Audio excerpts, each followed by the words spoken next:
Welcome to the Unbreakable Mind and Body podcast. I am your host, Tiana Gonzalez, a multi-passionate creative, storyteller, and entrepreneur with a fierce love for movement.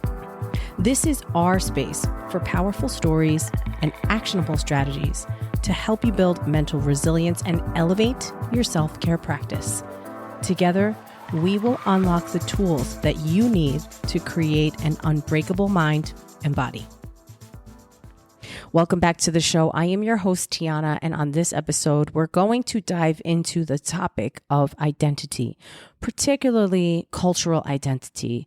And by the end of this show, you will walk away with a few questions that you can contemplate, reflect, and journal upon. Now, why am I bringing this up? Well, I gotta tell you that the story of my life has always been that I never really felt like I fit in anywhere.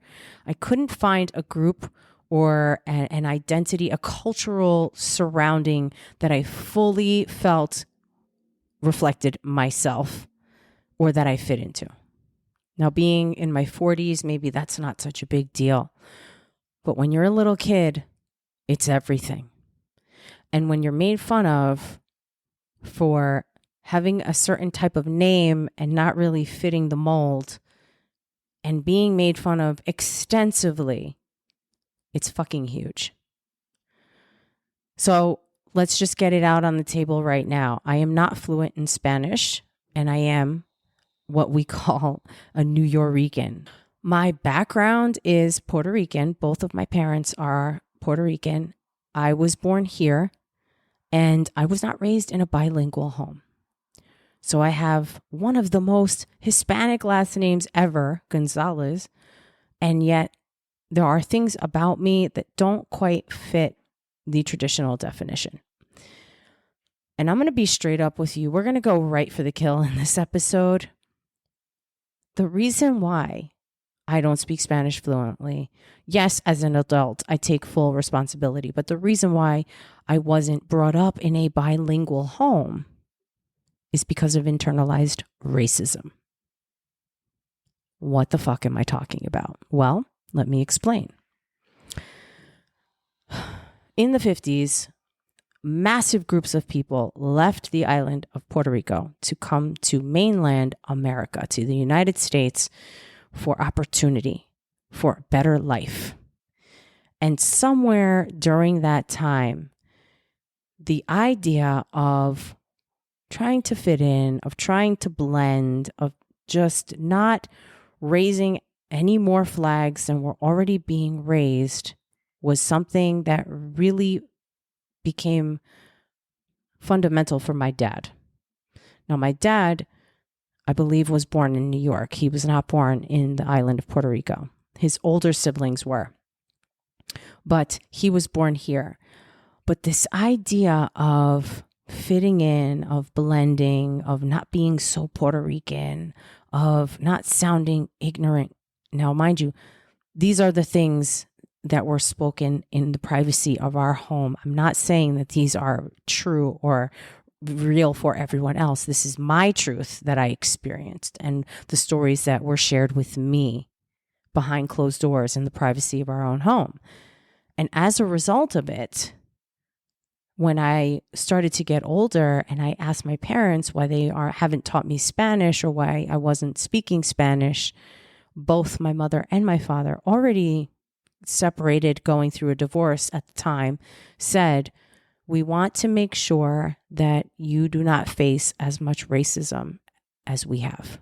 So when you are applying for scholarships for college and when you are at your first job or when you're being interviewed, that people are not going to treat you differently because they think that you are a certain type of person or that your intelligence is at a certain level because you may or may not have a bit of an accent. So there was really no slang spoken in the walls of my home when I was a kid. We were not allowed. I literally would get my ass beat. But outside, of course, when I was with my friends, especially for the years when I lived in the Bronx, it was a little bit more relaxed. But within the walls of my home, it was not. We were very proper. it was almost so far gone. It was a joke. And my brother and I would joke about it when nobody else was around about how strict it was with the words we were not allowed to say or the intonations we were not allowed to use. And that was because my mother was trying to drill in a certain type of behavior. Now, of course, I took Spanish in school, and there were moments in my teen years and in my young adult life where I was just starting to get more comfortable putting myself out there and trying. When I was 14 and 15 years old, I was still living in the Bronx, and I had a friend who would speak to me in Spanish. And truth be told, in the beginning of our friendship, I used to pretend I understood what she was saying, and I would nod and then just say, "What?" and ask her to repeat herself because I would pretend I didn't hear her. But what I was actually doing was translating in my head. But then we moved. And we moved to a place where there were not a lot of Spanish-speaking people where I could practice with. I also had a ballet teacher who had the same last name as me, and she would sometimes practice with me after class, never during class, because she didn't want the other students to think we were being rude or not inclusive. But she would practice with me before and after class. And she was from Mexico. Super sweet lady. She got me out of my shell in many ways, including on the dance floor and then also with my language. I always remember her. The one thing I remember about her too, side note, is she was very muscular for a ballerina. Very thin, long limbs, but very fit and toned. And I found out that she used to lift weights, which of course I loved. But going back to me, yes, at a certain point in life, it falls on me. It's my responsibility. It's on my shoulders. But as a baby, those are the best years of your life to absorb language, multiple languages, and not get them confused and not sound ignorant, and to speak both or all of them well. But I missed that window and I missed that opportunity. There was a period of time where my father felt like racism, particularly against Latinos, was at an all-time high. He was denied a job because his last name is Gonzalez. He would apply for certain things in college and he was denied. And he truly believed he was qualified, but it was because of his last name or his heritage. How true that is, I don't know, but it is not an unbelievable story or an exaggerated story.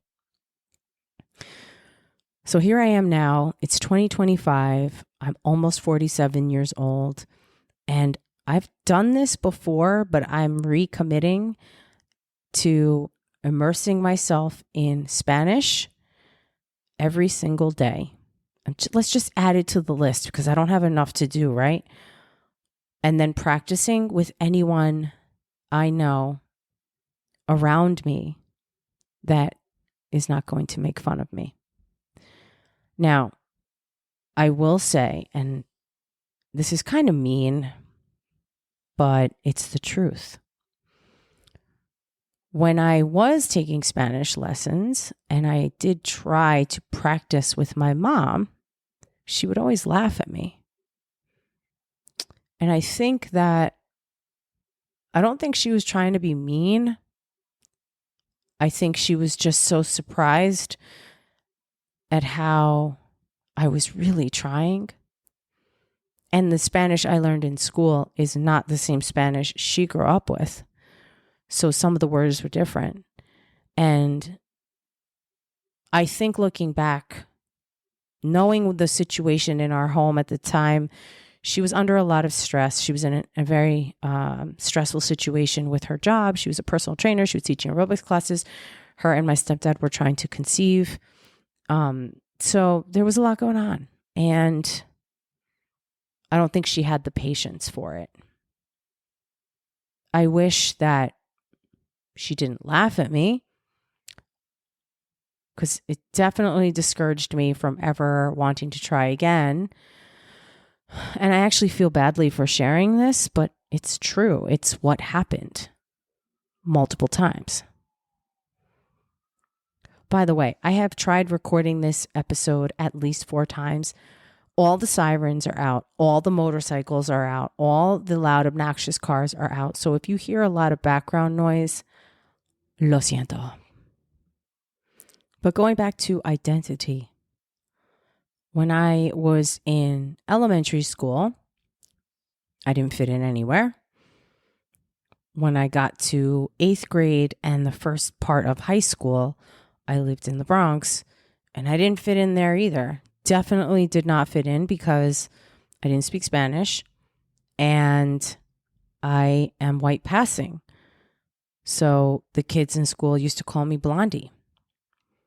And then when we moved to Westchester, it was even worse because I was in all AP and honor roll classes, and the only small group of diverse students in that school that I went to in northern Westchester County lived in a group home. And what really sucked is that a couple of them accused me of being a narc. They thought, okay, anybody from the 80s listening, you might remember the show 21 Jump Street, how these adult plainclothes detectives would go into like teen schools and college campuses to try to bust drug dealers and gangs and all sorts of shit. Yeah. I remember their ringleader, she will remain nameless, but she went around and told everyone in the school that I was an undercover narc and not to talk to me and not to trust me.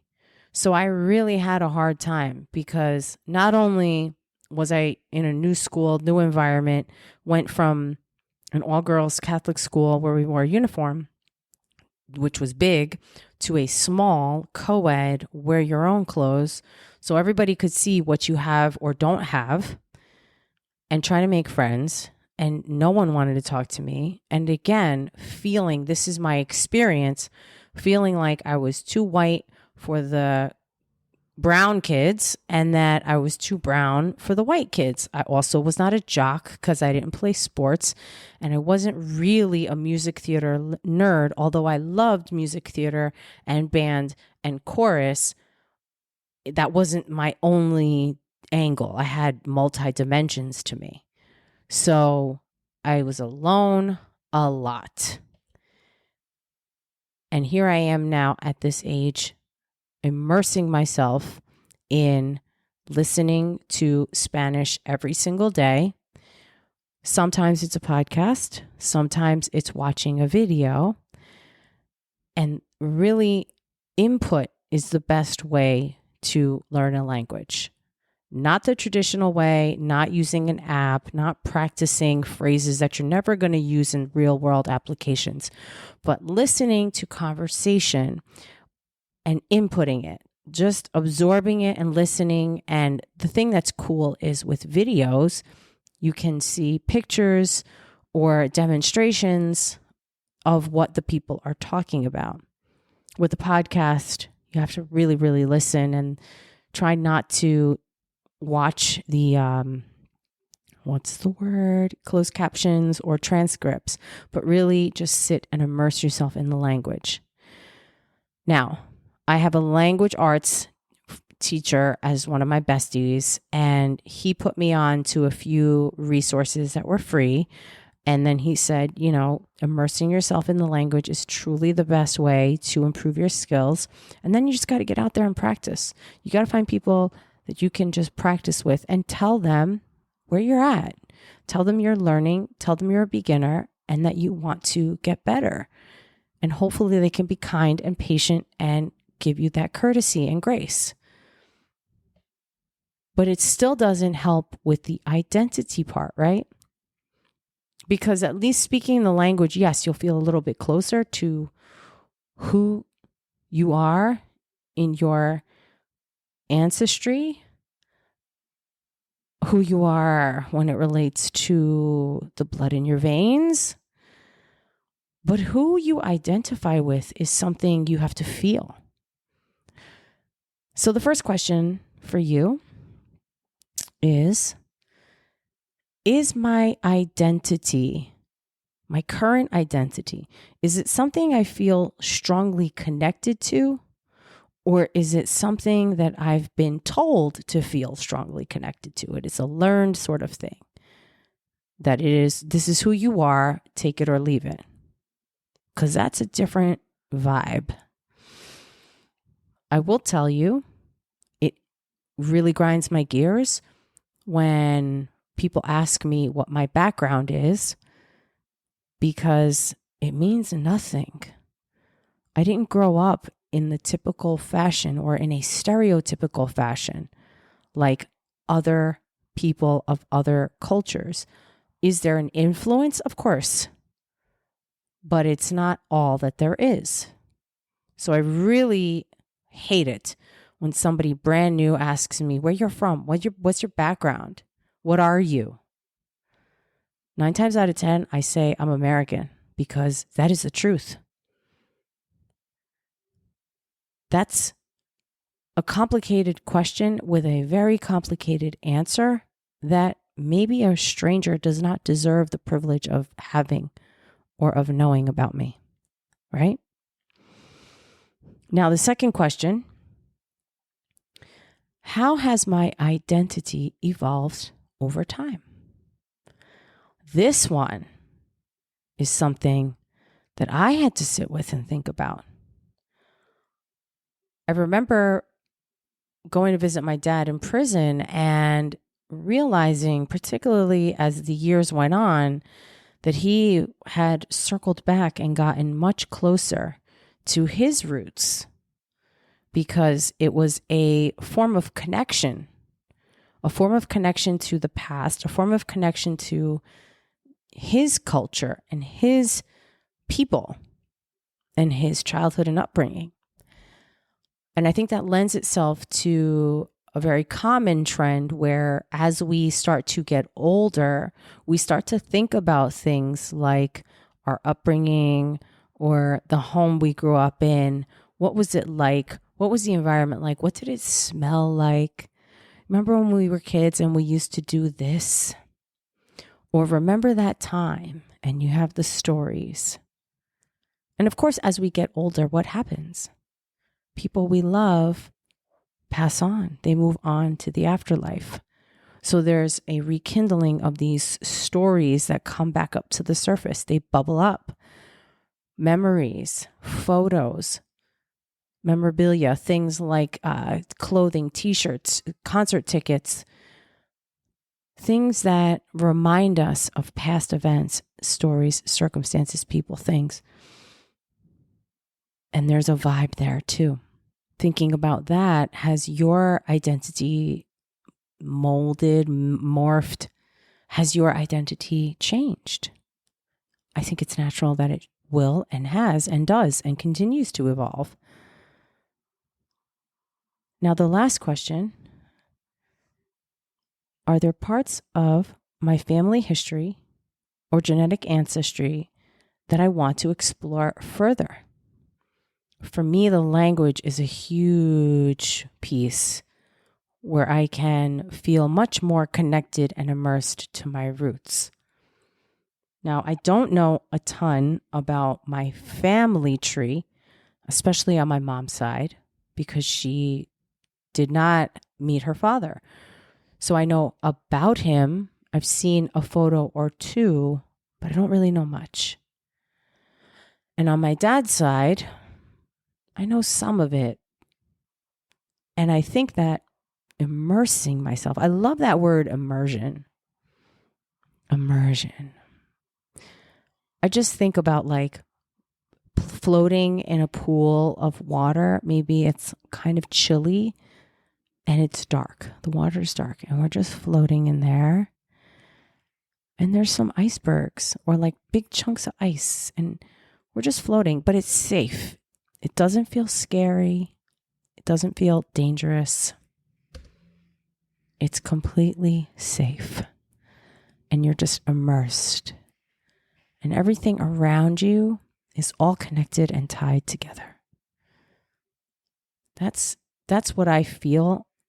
That's what I experience when I think of the word immersion. So we're going to get this language thing down because I am committed. I have committed to this and failed multiple times. Maybe now is the time. I think it would be advantageous for me, especially in my line of work, where I'm working with people in health and wellness, to tap into my Spanish speaking. Right now, I'm pretty book smart with Spanish, but I feel very shy and intimidated to practice speaking. So I'm going to work on the immersion part for a long time. Based on the research I've done, it will be close to maybe 300 hours of immersion, maybe 500 hours of immersion before I feel like I'm comfortable in most conversations, maybe even reading novels. But I'm going to work on it. I'm committing to 15 to 30 minutes per day, and that's big. That's a big variance. I think 15 minutes will be my minimum. If I can do more, great, and just work my way up little by little. I'm already getting better at understanding some of the language and conversations that I'm listening to. And I would encourage you to do that. What is something that you want to learn, that you keep putting off, that you keep thinking about? Wouldn't it be nice if, well, what the fuck are you waiting for? You're not getting younger, right? Is it a language? Is it a skill? Is it some sort of hobby? By the way, I have completely fallen off with my painting. I don't know if you knew that about me, but I decided to start painting, acrylic painting last year. And a friend of mine took me to the arts and crafts store. I bought an easel, I bought brushes, I bought some paints, I bought a bunch of canvases, different sizes, and I was going in. And some of the pieces are incredible, considering that I intentionally chose not to take lessons or get tutorials on anything. I am completely just diving into this like a kid and experimenting and trying things on my own. In fact, I got pissed off at a friend of mine, the same friend who took me to the art store, because I painted something and I showed him the progress, and he said, can I make a suggestion? And I said, no, you can't. And he went ahead and made his suggestion anyway, and I told him to fuck off. Yeah, I did. Because that is somebody who is trying to ruin the joy of me experiencing finding it myself. If you listen to previous episodes, you know I talk about this a lot. Finding it yourself and then, putting the puzzle together or getting to the answer, solving the riddle. There is so much joy to be experienced and had in that alone. For somebody to rob it from you or take it away from you absolutely sucks. So yeah, the painting has fallen off a bit, but I am committed to this show and I'm working on a digital offer. I'm dieting to take photos for the digital offer with a professional photographer. And now I'm going to be learning Spanish again, plus my full-time job. So your girl is busy as fuck. And you know what? I would have it no other way. So before we wrap this episode, let me run through the questions one more time. Hopefully you find it interesting, insightful, what you come up with, and they help you. So the first question is my identity something that I feel strongly connected to? Question number 2, how has my identity evolved over time? And number 3, are there parts of my family history that I want to explore further? Now, once you have the answers to these questions, what are you going to do with that? Well, that's for you to decide. So this episode is far less about strategy, but much more about setting you up to be successful in the quest, in the search of. But you get to choose your own adventure. And I think that that's so empowering and so exciting. And I hope that you share what you come up with with me. Now, in order to do that, you can check the show notes. You can get in touch with me on social media. You can also download an awesome free guide that I have created. It's a 5-minute ritual before you get to the gym to help you set yourself up for success. The link to download that is in the show notes along with everything else. I appreciate you being here. Thank you so much for your time and attention. And as always, I'll catch you on the next one.